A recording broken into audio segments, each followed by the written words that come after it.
असाच हा दिवस पण निघून जातो. दिवसा काही नाही हो. प्रियाचं कॉलेज आणि फ्रेंड सर्कलमध्ये वेळ निघून जातो. आणि रितेशचा कंपनीच्या मीटिंग आणि खाण्यापिण्यात आणि फिरण्यात वेळ निघून जातो. पण रात्र म्हटली का दोघांनाही एकमेकांची आठवण येते. रात्री दोघं एकमेकांना फोन करत नाही. असेच एकमेकांच्या फोनची वाट बघत झोपून जातात. आता पुढे.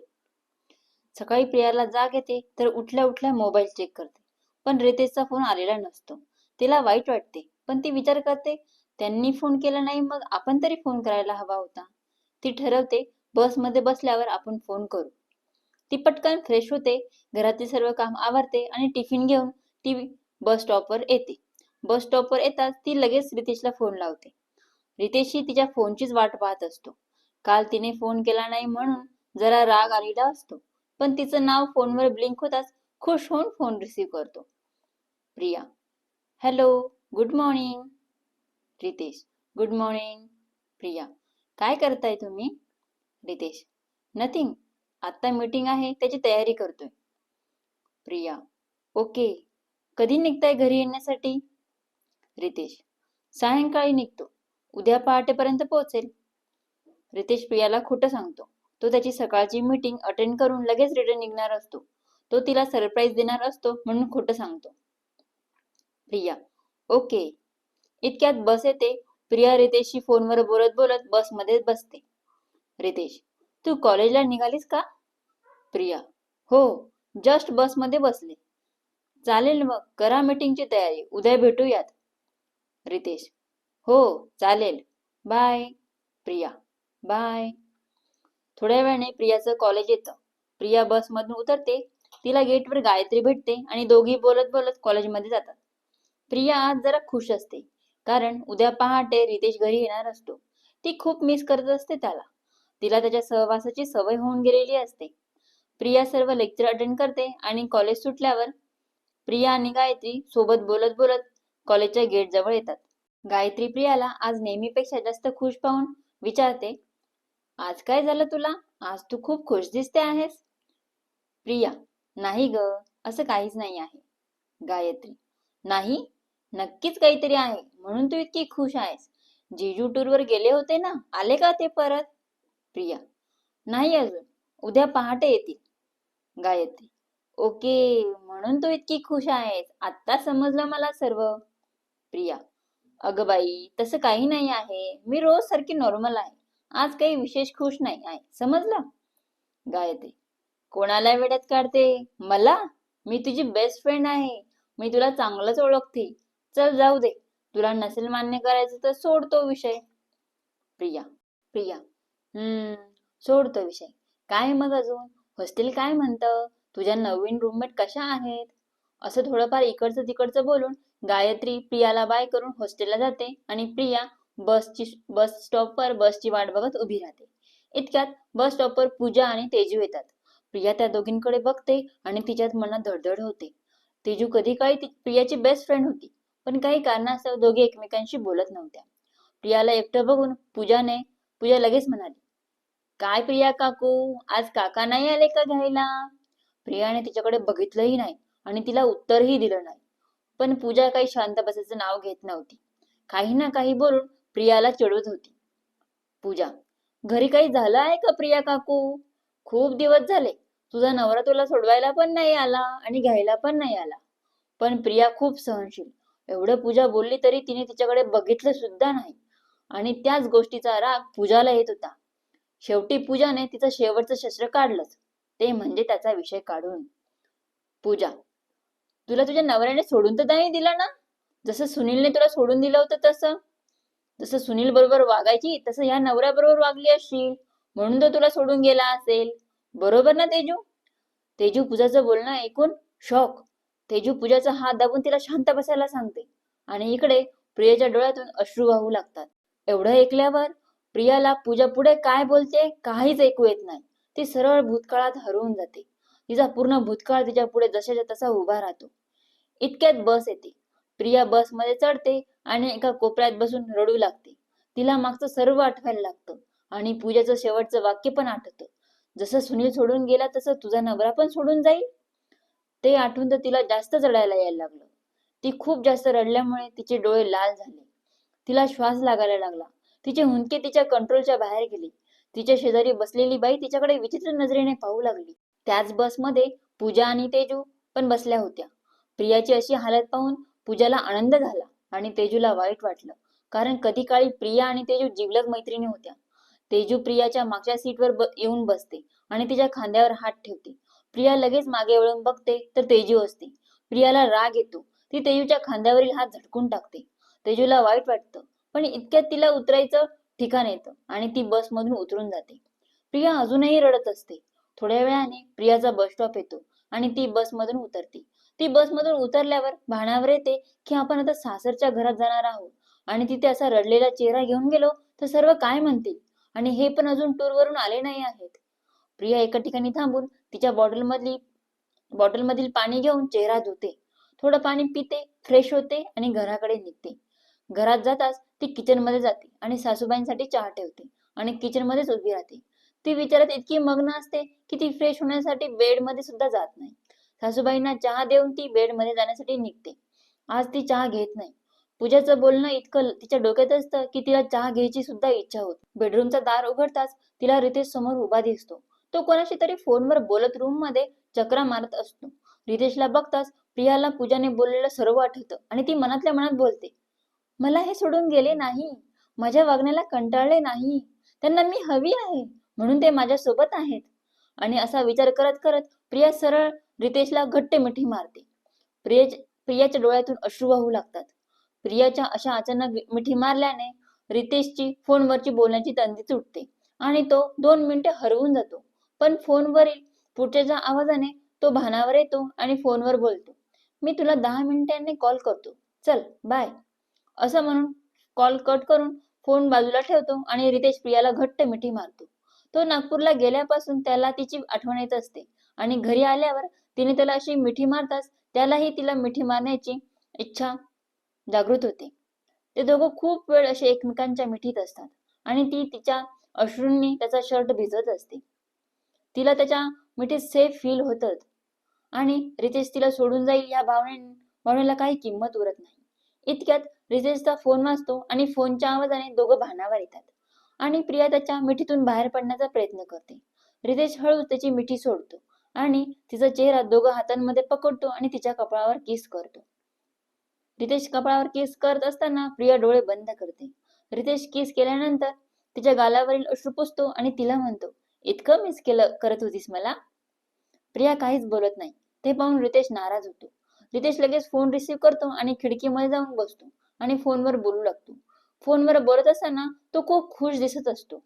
प्रिया स्वतःचे अश्रू पुसून वॉशरूम मध्ये जाऊन फ्रेश होऊन बाहेर येते. ती किचन मध्ये जाते आणि स्वयंपाकात मदत करू लागते. रात्री सर्वांची जेवण होतात. प्रिया किचन मध्ये सर्व कामं आवरून रूम मध्ये येते. तिला आता रूम मध्ये येण्यासाठी थोडं ऑफवर्ड वाटत असतं. ती विचार करते, आपण किती वेड्यासारखं वागलो. ते समोर दिसत त्यांना मिठी मारली, असं नव्हतं करायला पाहिजे आपण. त्याच्या ध्येयामध्ये आपण आलो तर त्यांना आपला राग येईल आणि त्यांनी या रागात आपल्याला त्याच्यासारखं सोडून दिलं तर. असा विचार करताच तिच्या डोळ्यातून अश्रू वाहू लागले. तिने पटकन ते हाताने पुसले आणि नॉर्मल होण्याचा प्रयत्न करू लागली. पण तिला लगेच आठवले, त्यांनी आपल्याला कपाळावर किस केलं. हा विचार तिच्या मनात येताच ती थोडीशी लाजली. ती लाजल्यामुळे तिचे गाल गुलाबी होतात. ती रूम मध्ये येते तेव्हा रितेश मोबाईलवर बोलत असतो. ती पटकन जमिनीवर गादी टाकून आडवी होते. रितेश फोन ठेवून बेडवर बसतो.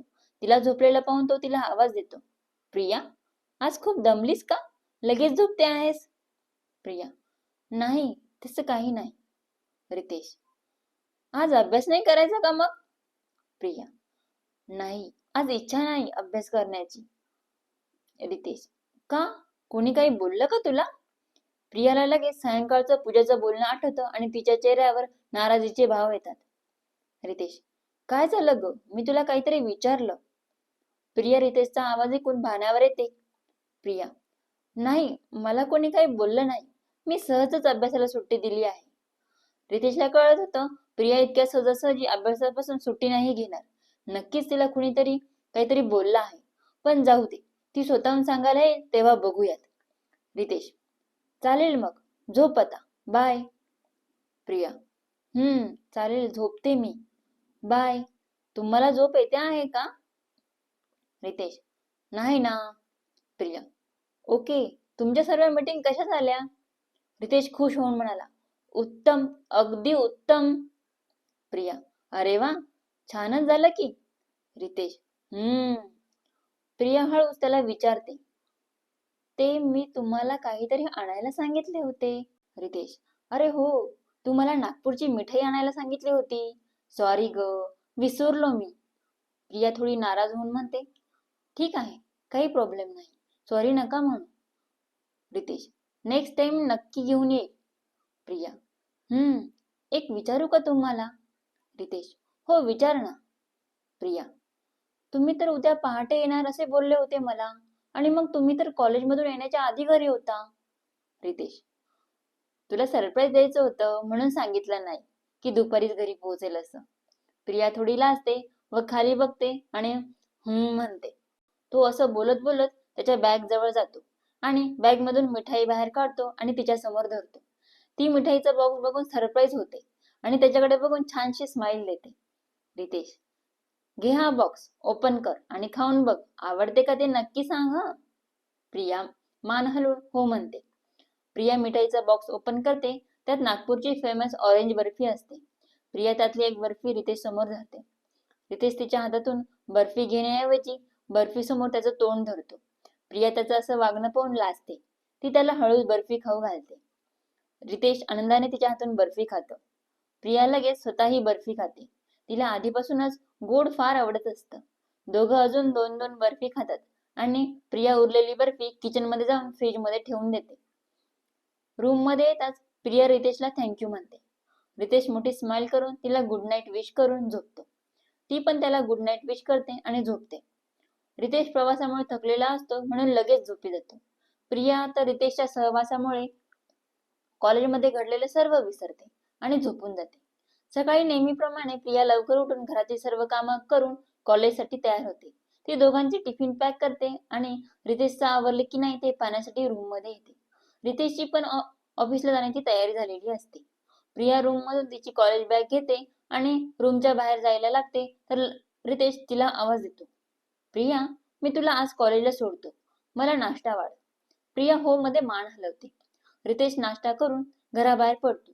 प्रिया पण त्याच्या मागे मागे घराबाहेर पडते. रितेश पार्किंग मधून बाईक घेऊन येतो आणि तिच्या समोर उभा राहतो. ती कुठल्या तरी विचारांमध्ये हरवलेली असते.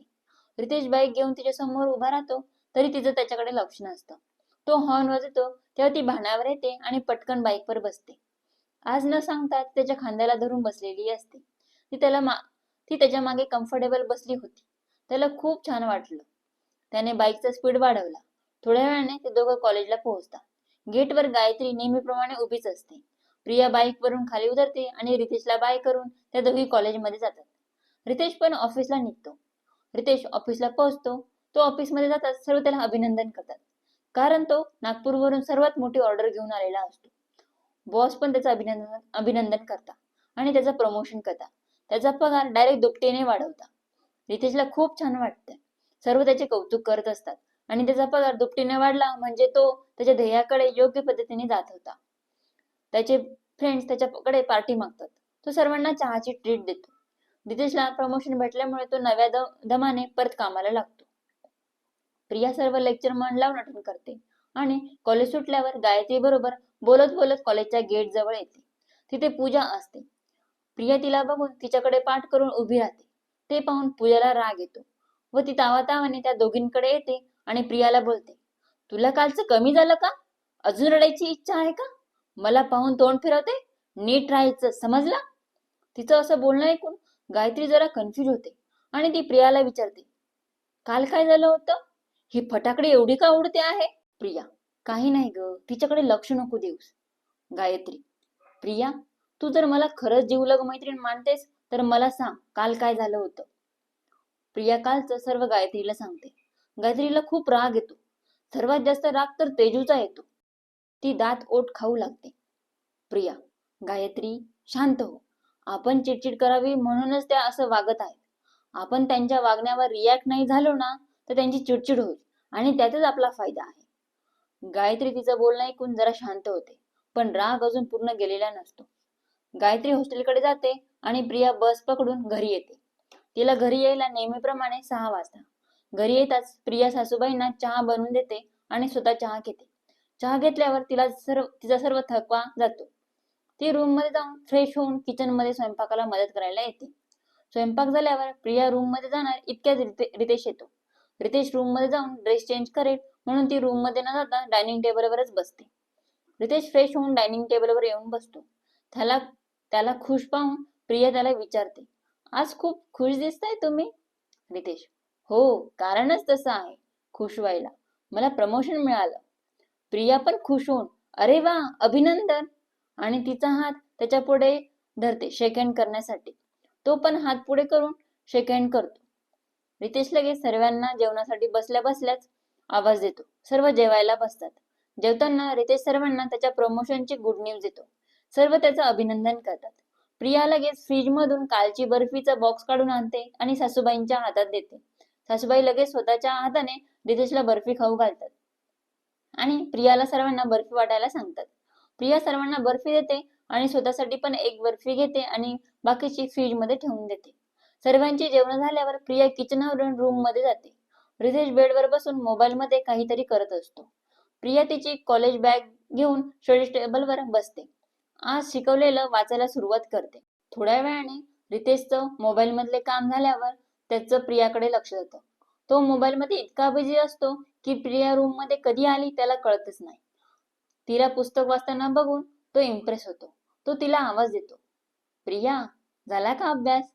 प्रिया, नाही अजून, थोडा बाकी आहे. रितेश, ओके, कर मग. प्रिया, काही बोलायचं होतं का तुम्हाला? बोला ना. रितेश, तसं काही महत्वाचं नाही आहे. जाऊ दे, उद्या बोलू. तू कर अभ्यास. प्रिया, अहो बोला ना. आता माझा अभ्यासात मन नाही लागणार. तुम्ही काय बोलणार होते ह्याच विषयी विचार करत बसेल मी. रितेशला तिचं बोलणं ऐकून हसू येतं. रितेश, अगं माझं आज प्रमोशन झालं ना, तर पगार वाढ पण झाली आणि दुप्पट झाला माझा पगार. प्रिया खुश होऊन, अरे वा, परत एकदा अभिनंदन तुमचं. आणि ती स्टडी टेबलवरून उठून रितेशला हँडशेक करायला गेली आणि बोलत बोलत गेली, तुमचं ध्येय आता एक पाऊल जवळ आलं नाही का? असं म्हणताच ती रितेशला हँडशेक करत होती. तिचं बोलणं रितेशने ऐकलं आणि त्याला नवल वाटले की प्रिया किती आपला विचार करते. आपलं ध्येय सुद्धा तिला माहिती आहे. आणि तिचं असं बोलणं ऐकून त्याचे डोळे भरून आले. त्याने तिला हँडशेक करता करता तिला जोरात त्याच्याकडे ओढले आणि सरळ ती त्याच्या मांडीवर बसून मिठीत गेली. तिला तर काही कळतच नव्हतं काय होत आहे. त्याने तिला मिठीत घेतलं आणि तिच्या कानात थँक्यू म्हणाला.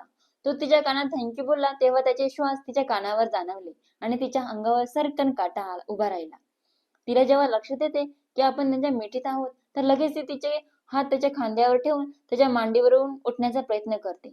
तिची चुळबुळ त्याला जाणवतच तो भानावर येतो आणि तिच्या पाठीवरचा आणि कमरेवरचा त्याचा हात बाजूला करतो. त्याने हात बाजूला करताच ती पटकन त्याच्या मांडीवरून उठून स्टडी टेबलवर बसते आणि अभ्यास करू लागते. ती अभ्यासाला बसते पण तिचं मन लागत नसतं. रितेशलाही खूप ओशाळल्यासारखे वाटत असते. तो मोबाईल घेऊन रूमच्या बाहेर निघून जातो. रितेश रूमच्या बाहेर जाताच प्रिया रिलॅक्स होते आणि रिलॅक्स होऊन अभ्यास करू लागते. रितेश हॉलमध्ये येताच तिथे दादा टीव्ही पाहत सोफ्यावर बसलेला असतो. रितेश पण त्याच्या जवळ जाऊन बसतो. दोघं थोड्या वेळ टीव्ही बघतात. थोड्या वेळाने दादा टीव्ही बंद करतो आणि दोघं गप्पा मारू लागतात. दादा, मी खूप खुश आहे रितेश तुझ्यासाठी. प्रमोशन मिळालं तुला. असंच हार्डवर्क कर. तू तुझं ध्येय नक्कीच पूर्ण करशील. रितेश, थँक्यू दादा. आणि हो, माझे सर्व लक्ष माझ्या ध्येयावरच आहे आणि ते मी नक्कीच पूर्ण करणार. दादा, अरे हो हो, मला चांगलंच माहिती आहे. तू तुझे गोल नक्कीच पूर्ण करतो. बरं सोड तो विषय. तुझी मॅरिड लाईफ कशी चालू आहे? रितेश, छान चालू आहे. दादा, बर, मग तू इतक्या रात्रीचा हॉलमध्ये का आलास? आता रितेशला प्रश्न पडतो की काय सांगू दादाला, का बाहेर आलो मी. दादा तर अंतर्यामी आहे. त्याला सर्व माहिती असतं. खोटं बोललो तर माझं खोटं पकडून घेईल तो. काय सांगू दादाला? रितेश असा विचार करतो आहे हे पाहून दादा परत त्याला आवाज येतो, काय रे, मी तुला काहीतरी विचारलं आणि तू इतका काय विचार करतो आहेस? रितेश, अरे दादा, मी कुठे विचार करतो आहे? दादा, मग सांग मला, तू इतक्या रात्री हॉलमध्ये का आलास? काय वाटतं रितेश काय सांगेल दादाला? खरं सांगेल की खोटं सांगेल? रितेश काय उत्तर देतो हे जाणून घेण्यासाठी पुढचा भाग नक्की ऐका. कसा वाटला आजचा भाग? आवडल्यास नक्की लाईक, शेअर आणि कमेंट करा. सबस्क्राईब करायलाही विसरू नका. Thank you.